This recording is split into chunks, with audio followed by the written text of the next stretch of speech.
So triggers is, I think it's one of those words that we hear a lot when we talk about parenting children with trauma.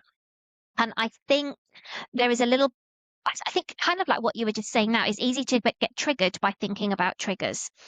So I think part of what I want to do today for our listeners and for our audience is to really see if there's a way that we can just reshape that, our thinking around that, not to limit what this is about and the impact and the intensity and at times the frequency of when we see triggers, but just help our listeners to have a little bit of a reframe so that it doesn't seem quite so scary and quite so intimidating. And I'm hoping that when we get to the end of our kind of half hour, 40-minute chat, that's kind of where we've got to, but still being respectful for exactly what a trigger is, for the child, but also for the adults and perhaps the other people around them.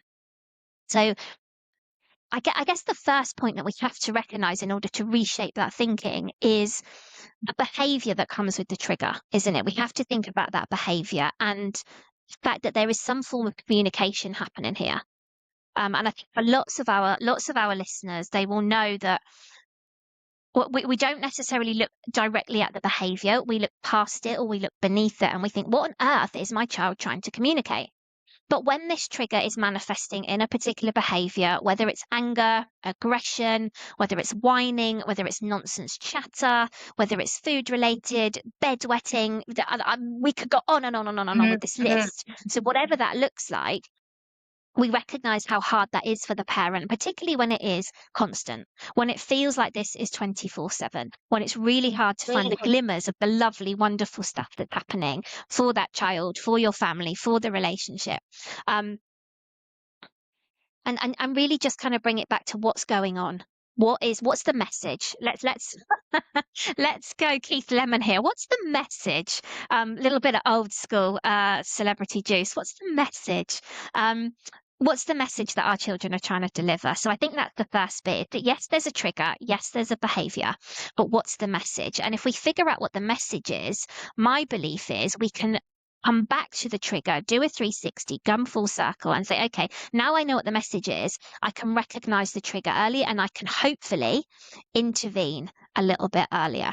Now, we're not saying that we want people to do that 24/7, 100% of the time, because we're human beings and we just cannot. It would be We're all awesome. It would be totally and utterly exhausting. You just wouldn't be able to do it. Yeah.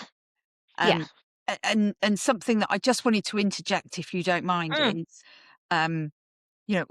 we're saying this word trigger and we're saying about the behavior and like you said, we could list off loads of different behaviors that we can see are being trigger responses of our children trying to tell us something.